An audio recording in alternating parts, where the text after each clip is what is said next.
Don't call me crazy, because I see the limit and go beyond. Call me crazy, because I'll never give up. Who's gonna stop me?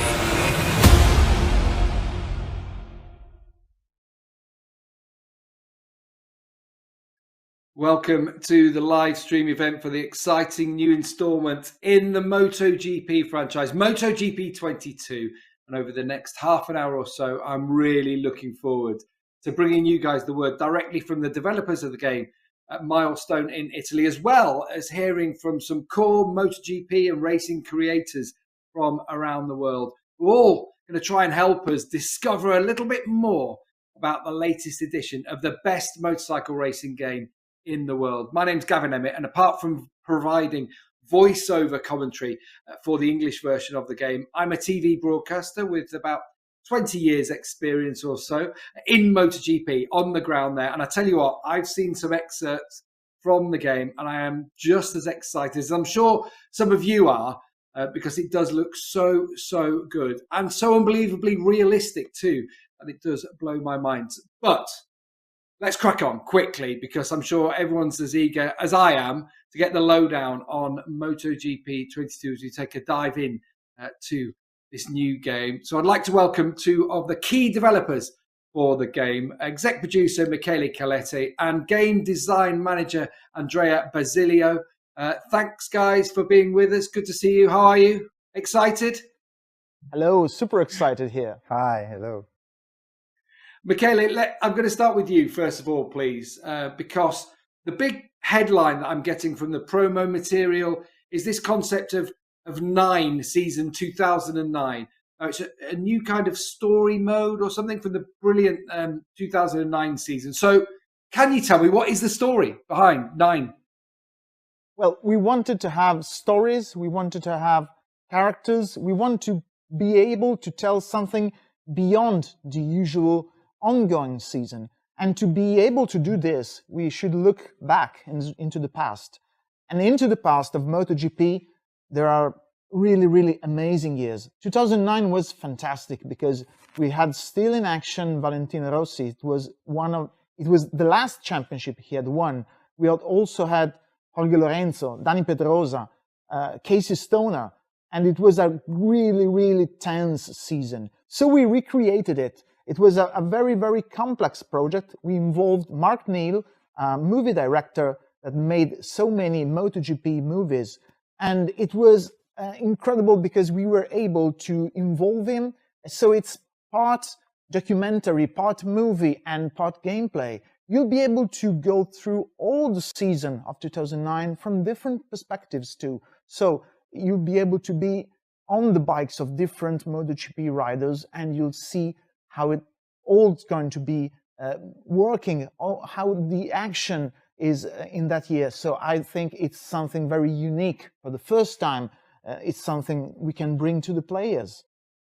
It does look amazing, and it does look immersive. I think that's a really good way of putting it. And I've worked with Mark Neal, and I tell you, I've worked on some of those documentaries. I can guarantee it's going to look and feel fantastic too. And I'm guessing that there are some of those standout moments from 2009 in there. I mean, I'm thinking of the one in particular for me is the Barcelona moment, the battle between Rossi and Lorenzo. I'm guessing that those kinds of moments are all in there. They're all in there. It's not only around Valentino, because yes, it was a fantastic year for him, but you'll be sometimes Valentino, you'll be sometimes Jorge Lorenzo, sometimes you'll be the other riders from that year. Sometimes you'll be a lesser known rider that had some special moment during the season. Yes, the biggest moments are there. We tried to recreate all these key moments through all the season. There are 39 challenges in all the 17 Grand Prix. So I think it's a new way to look back and to enjoy again some season that possibly the younger players have never watched or never played before, but that people like me can have a pleasure, because the bikes were different, the displacement was different, the tires were different. So even from gameplay perspective, is a very game in a game, and it's something that players will absolutely enjoy. Might not know, we're 1000cc MotoGP bikes at the moment. They were 800s back then. So you're saying the game actually feels different. It feels like you're in a different era when you're playing it. Yes, totally. We recreated the handling, we recreated the bikes, but also we recreated the tracks, how they were in 2009. And so the feeling is very different. You know, in that years, the bikes were somehow lighter, somehow slower, and you could go much more on the brakes during the corner because of the tire construction. All of this, you can feel it right in the game. So it's very different from what you can feel today in a good way, because it's different. You can go there and enjoy completely the season in all its aspects, not only from the cosmetic parts, but also from the gameplay race approach. It's very different.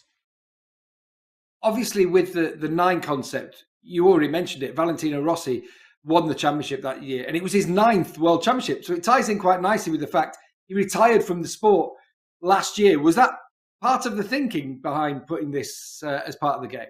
Well, to be honest, we've been working on 9 for more than 2 years, because it was something very unusual for us. We had to recreate many assets, but also working with Mark Neal, working on the script. It was something very, very long in the making. So it was not intentional. We just took the time it needed to be done properly, and it was very, very long. The fact that it has come this year, it's something like one of these coincidences you see in life that seems like scripted, but in fact it's not. So I think it's worth the effort, because it's coming in a moment where you were thinking not to have Valentino into the game, and yet you have Valentino into the game. But not only him. So that generation was amazing, and you can play them. Also, you can play the whole championship beyond the challenges as you wish, with all the riders, with all the tracks. So really, really nice. Yeah, for all of us who were around at that time, they were the aliens. They were the people taking the sport to a whole new level. So it's amazing that you can actually step into the aliens' boots, so to speak. We've got actually another question about 9 season 2009. So I'd like to hand over now to a question from France, from a popular MotoGP creator on YouTube, Kempich. Hi, Michele. Hi, Andrea. I have a question about the 9 season 2009 feature present in MotoGP 22. Is the gameplay oriented to have a total immersion between the extracts of documentaries and the moment of gameplay which take up the facts of 2009 season? Yes, we want it to be as immersive as it can be. So there are the movie parts from Mark Neal that introduce you to the action, telling you what's going on, who you are, what you are supposed to do, and how the action is unfolding in that particular moment. And then you pass to the action in a very seamless way. So sometimes we have copied the shots back to back with the clip part to the game, and you're into the action. And the challenges are quite varied. There are 39 challenges. Sometimes they are quite short. Quite often they are very lengthy, and you're required to do, again, some parts of the Grand Prix, and we had to watch the whole season completely again, just to recreate the best moments. So what you play, what you see is absolutely true, moment by moment, lap by lap, gap by gap. Whatever happens and whatever you are asked to do, again, it's real, and it's been recreated, crafted with love and with passion to recreate the 2009 season in its best moments. And it's something that has never been done before in such a way. It's unique, and it's something that players will absolutely enjoy. That's brilliant. I love the use of the word crafted there, because I get the sense, I know that you guys are big MotoGP fans, and it feels so faithful to the original that it will feel immersive. So I hope that answered Kempich's question there. Andrea, let's move on now, because while 9 stands out, there's lots of other elements, of course, in the MotoGP 22 game. And it seems actually in MotoGP, we're always talking about academies. Now, whether that's the VR46 Academy or the Rookies Cup and such like, it always seems there's a pathway to get to the top of the sport. So can you tell me how you've integrated that concept of learning into the MotoGP 22 game?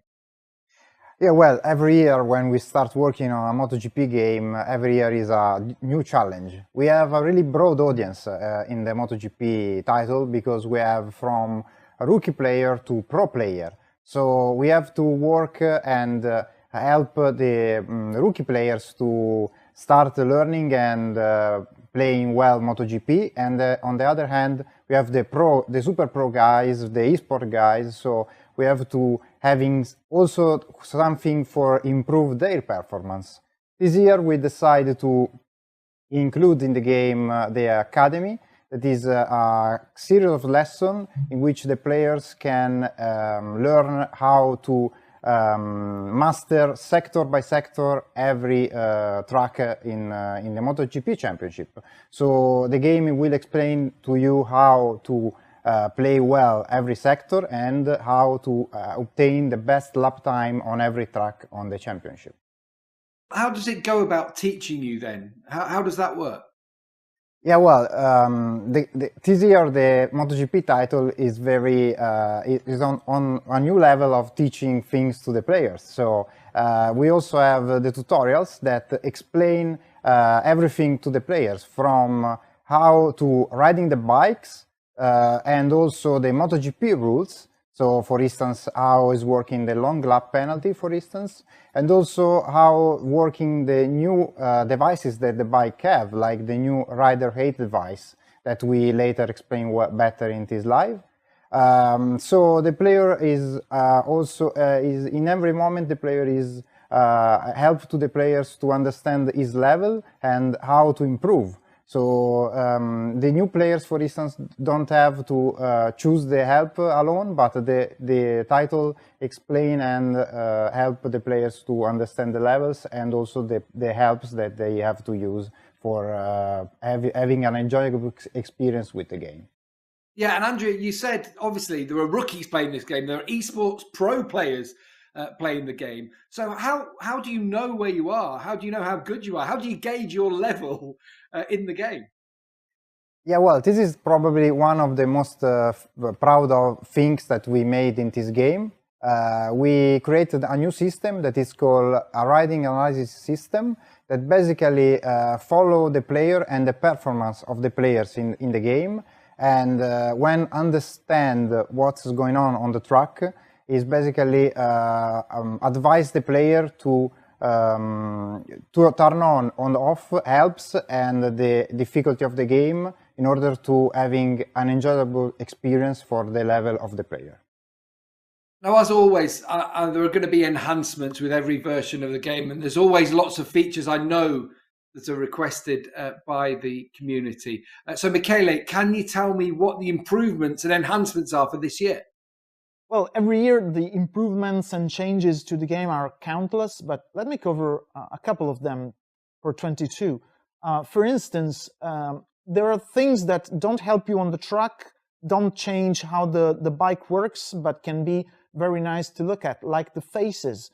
Every year we have the opportunity to do the 3D scan of the faces of the riders and of the key engineers or team managers of the teams. So why not reworking completely the system in order to make it look more natural with more expressions, wrinkles, and all the things that a face can express. So we made from scratch a new face animation system to be able to have more natural and realistic riders and team managers in the pits or in the cutscenes on the rostrum when you win the race. So it's one of the things that don't change actually the gameplay, but it's very nice to have it nonetheless. And one other thing that was done by popular request was to rework the track surfaces, because we use a technique that uses drones to do some very high detail scans of the tracks. But in fact, some of them were quite bumpy, like Texas, but were resurfaced in reality. So we smoothed out the track surfaces to be able to ride in a more natural way, in a more reliable way. And also we made the curbs that were quite hard to ride on in 21 much easier, much smoother. so you can put your bike where you want it to be on the track and have a more naturally and flowing style of riding. So it's two of the improvements we've made among all the others we've done. Well, we've got a Spanish creator going to join us now, big MotoGP fan, Jorge Sprinter, who wants to know about a couple of more areas of improvements. Hi, Michele and Andrea. How does the new driving physics work with the refined suspensions and tire deformations? How does it feel to play it? Thank you. Well, it's one of the most important parts of the game, the feeling on the bike and how the physics work. So this year, one of the biggest challenges was integrating the tire deformation. So, in real Grand Prix, there's a lot of talk about how stiff or soft is the structure of the tire and how it absorbs the movements of the bike. And so we translated it into the game. So it's something that helps also to absorb the curbs, to have a different feeling on the bike, especially at the edge of the performance. So having this part integrated into the suspension system and having a better suspension system makes you feel the bike more where it is, placing and riding in a very natural way so that you can push to the limit, feeling the limit. And it's one of the things that make MotoGP 22 much better than 21 and a real step forward in terms of simulation and physics. So it's one of the things we are quite proud of. Yeah, it sounds impressive, definitely, to keep up with all Michelin's advances in terms of tyres. I'd like to invite, actually, another popular MotoGP video game creator, Robo46. He's going to join us now, and he's got another question. Hi, Michele and Andrea. I have a question regarding the ride height device on MotoGP 22.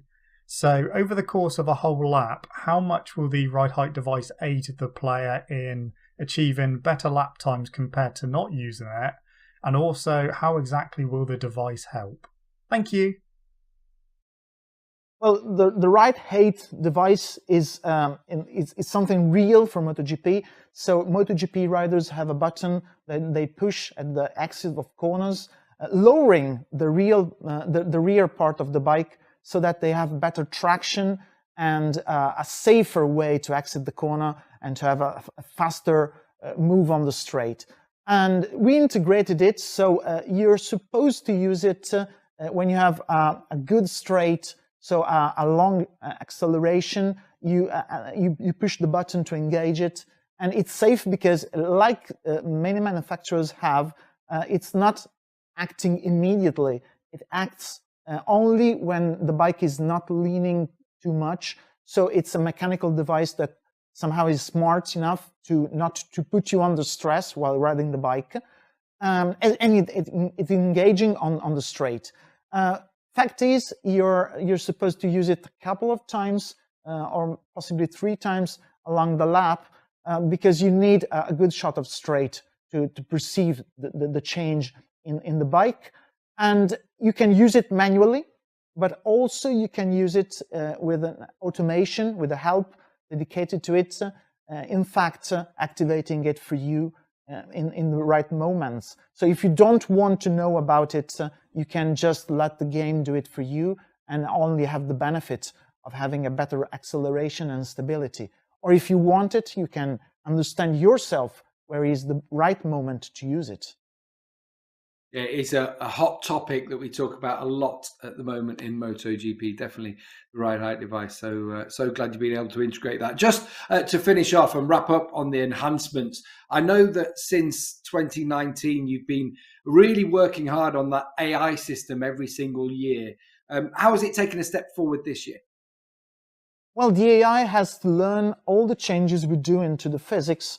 So it has to learn how to activate the ride height device.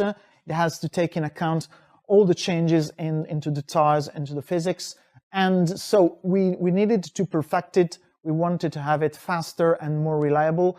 And right now, I think that 22, you can perceive some smarter AIs, fair to the player, but nonetheless doing some very, very aggressive attacks at some times. with some even mistakes, like going very deep into a corner, into trying to block pass, but again, maybe sometimes overshooting the apex and going slightly longer so you can try to do a cross maneuver. It's something that happens in real MotoGP, and we've been able to recreate it into the game, so the action is even more realistic than ever. Yeah, absolutely superb to see that. As always, of course, we're really into the real world MotoGP season now. That's properly got underway.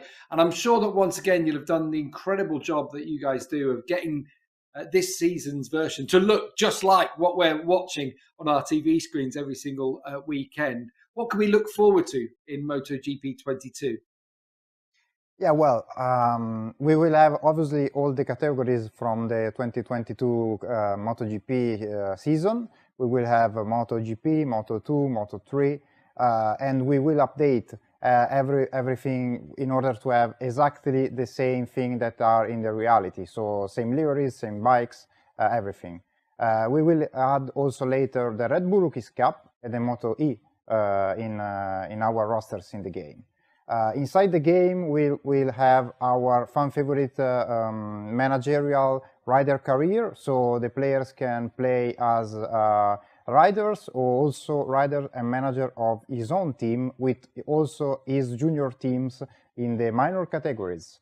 As a new features that we had this year, we had in the game the short calendar for give the opportunity to our players to play version of short calendar. So for instance, if you want to play Moto3 and Moto2 but with less race in order to having a faster experience to obtain the MotoGP, achieve the MotoGP, you can play a short calendar in Moto3 and Moto2 and then a full calendar in MotoGP, or whatever you want basically. If you want the full experience, you can play the full calendar with all the sessions and everything. On the other hand, we also have great rosters with historical riders. We have all the 2009 rosters, obviously, from the 9 game mode that is playable for championship, single races and stuff. And we also have the most famous riders from the 500cc era, the 800cc era, and the 1000cc era from the early 2000 of this century. So basically, there is a lot of riders and bikes inside the game. It's so good to see those all those new liveries, and of course all the historic stuff too. Now, Michele, I remember when we talked in the live stream last year. I remember all the work that you guys have put in on the online multiplayer. What can you tell me about that and compatibility, in fact, in this year's new version? We have two big news from this perspective. We have the split screen. So it's something that it's been requested over and over, and we've been finally able to implement it. You can so play on the coach with your friends in split screen with or without the AIs present in the race. So it's something that can be for everyone a little more casual than playing the full career on your own, and it's something that players will absolutely enjoy. And then we have cross-generation online play. So PlayStation 4 will play with also PlayStation 5, and Xbox One will play with Series X. So we know not everyone has been able to grab a next-gen console, but you can play with your friends on the same manufacturer, on the same brand, but in multiplayer with them nonetheless. So it's something that's coming very, very useful for players too this year. Brilliant. Now, we've heard from some of our creators already today, and I do know that one of the most popular aspects of the game is being able to personalize and customize your own kit. So what's new this year, Andrea, in terms of customization in MotoGP 22? Well, the editors are come back, so the players can personalize helmets, the numbers, and the butt patch, like the real MotoGP riders. So when you create your rider inside the game and you compare it with the other riders on the roster, they will be exactly the same with all the things personalized, so unique. And also online, you can go and having your personalized version of your rider with the numbers and stuff. We also have new stickers. in the editors. We have all the guys that you see today in the live stream, the creators. We have the stickers of them inside the game, and also we will add the new stickers with other beloved creators in the future. So follow us for understand and discover which we feature in the game.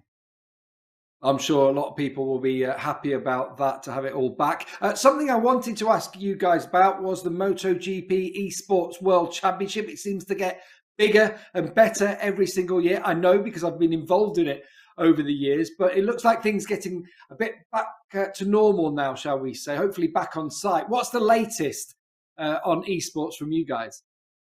Yes, the Esports Championship is returning with the usual format. So there are qualifying challenges into the game, and then hopefully we'll have on-site live events. And this is a great occasion to see some very, very tense races, the best riders in the world playing together with split-second precision.